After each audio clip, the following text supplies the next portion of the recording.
Meski Harga demikian, beras Jokowi di melihat pasar masih ada tidak sejumlah kunjung komoditas turun. pangan Kenaikan harga yang komoditas mengalami utama kenaikan ini juga harga. menjadi Salah perhatian satunya Presiden adalah Joko beras. Widodo.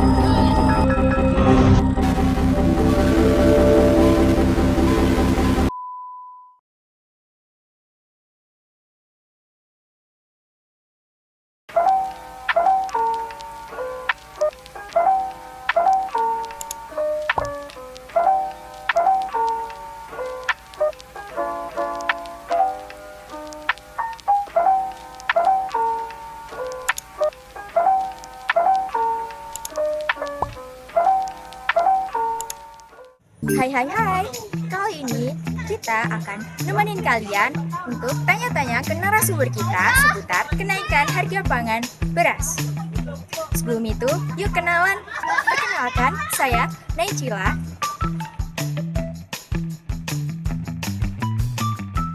Lalu di sini ada Iqbal.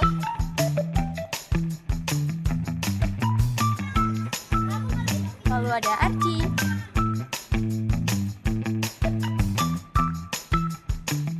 Dan ada Sazada.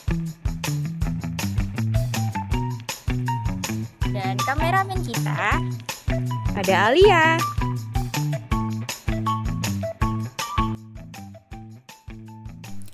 Beras merupakan komoditas primer bagi masyarakat Indonesia karena sebagai sumber energi dan karbohidrat utama masyarakat Indonesia saat ini.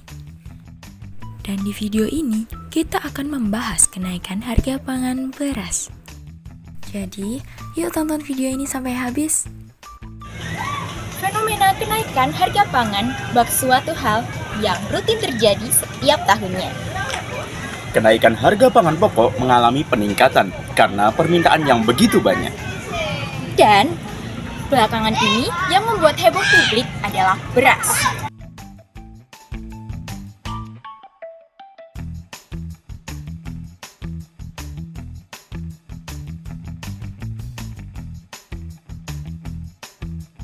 Saat ini kita menuju ke tempat sembako beras yang menjadi distributor sekaligus konsumen beras.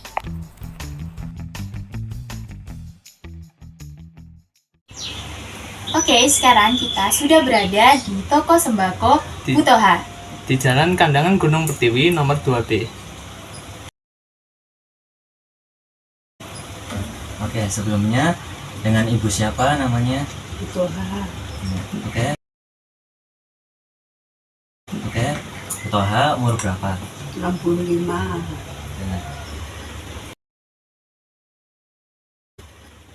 Apa dampaknya jika kenaikan harga pangan beras ini semakin tinggi? Mungkin bisa berupa penjualan menurun atau banyak konsumen yang memilih beras yang lebih murah.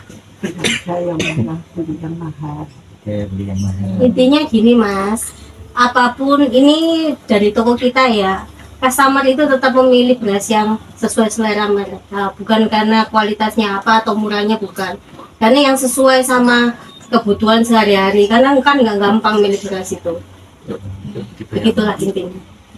Lalu di mana tempat agen yang biasanya ibu membeli beras untuk dijual kembali di sini? Tempatnya Buyit. Toko Prayitno, kebetulan juga berada di Kandangan Gunung juga. Pertiwi 2A ya, Pertiwi 2A. Pertiwi 2A. Iya. Lalu bagaimana daya beli masyarakat terhadap beras sejak kenaikan harga beras ini? Saya rasa daya belinya sesuai kemampuan ya, karena kebiasaannya memilih itu ya beras itu yang dibeli, jadi tidak ganti hanya karena harga naik terus pilih yang murah gitu, enggak.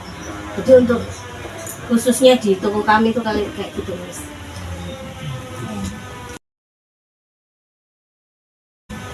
Nah, menurut Ibu juga, kira-kira siapa saja yang dirugikan atas kenaikan harga beras? Kalau menurut saya ya masyarakat kecil lah. Kalau kebetulan customer kami juga untuk kebutuhan berasnya kan ya stabil itu tadi. Itu khususnya di toko kami. Lalu kira-kira kapan saja harga beras itu mengalami kenaikan? Available ya, soalnya kan ya kadang naik turunnya itu bukan kita yang nentukan kan, kadang juga ya intinya gitulah, kita nggak mematok siapa yang itu, entah itu tengkulak, entah itu siapa, enggak lah. Intinya itu nggak pasti naik turunnya itu. Gitu Ya. Jadi kesimpulannya, warga di sekitar sini tidak ambil pusing dengan kenaikan harga beras karena beras merupakan bahan pokok yang sudah pasti dibeli dan dikonsumsi setiap harinya. Selanjutnya kita mampir nih ke nasi goreng subsidi. Sekaligus makan, kita juga dapat izin untuk tanya-tanya kepada karyawan di sini seputar kenaikan harga beras. Yang mana mereka juga menggunakan beras sebagai bahan utama dagangannya. Oke, semuanya sebelum kita masuk ke sesi wawancara dulu, mungkin kita bisa nanyakan ke narasumbernya, yaitu sebelumnya dengan Mbak siapa dan sebagai apa? Helen Dina sebagai karyawan. Sebagai karyawan. Mungkin kita bisa nanya, yaitu apa aja sih menu yang terjual di tempat subsidi ini? Ada 3 menu sih Kak, ada menu nasi goreng maut, sama mie goreng. Cuma 3 menu aja. Apakah ada lain kayak Tambahannya mungkin kayak snack, minuman, es teh, es jeruk, kayak gitu lah Kak. Lalu sejak kapan tempat subsidi ini membuka gerai di wilayah ini?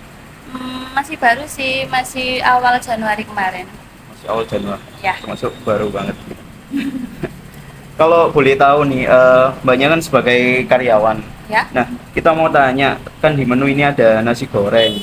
Nah, itu termasuk juga ke dalam salah satu bahan pokok. Nah, misal kalau bahan pokok beras ini mengalami kenaikan harga, apakah juga akan berpengaruh dalam penjualan nasi goreng ini? Kemungkinan sih bisa pengaruh Kak, soalnya kalau beras mahal kan kita juga bingung untuk mengolah. Seharusnya SOP-nya kita, produknya ibaratnya contohnya 90 gram, itu kita harus gimana caranya untuk bisa membagi itu semua Kak, untuk pas sesuai sama 900 gram itu tadi. Berarti apakah juga akan berpengaruh pada kenaikan harga? Kemungkinan kecil sih itu, tapi kita ya lihat situasi kondisi yang tempat kita tinggali ini. Kalau seandainya outletnya kita kerjaannya semua pasaran produknya kayak 10.000, 12.000, kita harus mengimbangi juga. Kita nggak bisa untuk naikin Kak.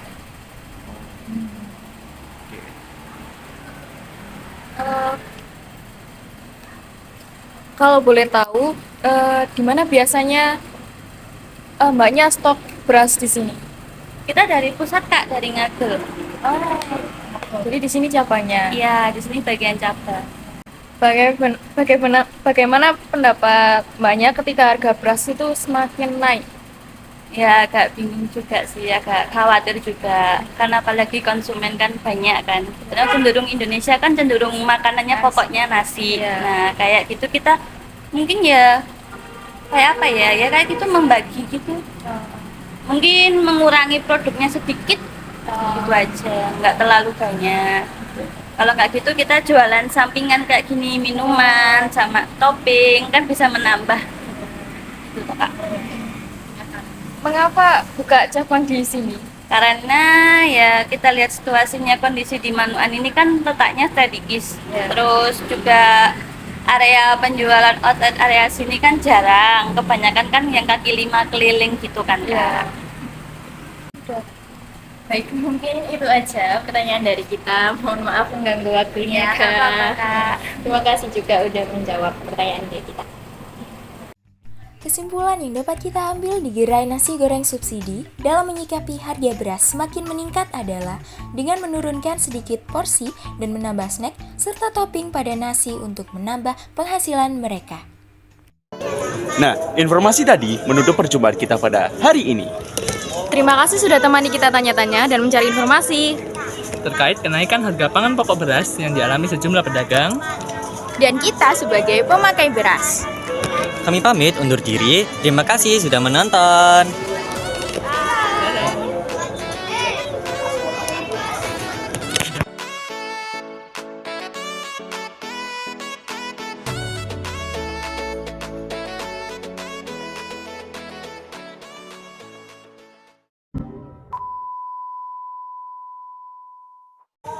terkait ya lupa. Gak apa-apa, ayo. Cepet deh. Wis. Gak apa-apa. Udah. Wis. Kami pamit.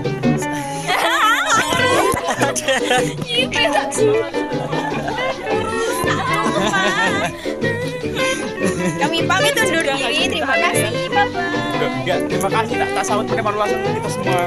Nah, balik mana?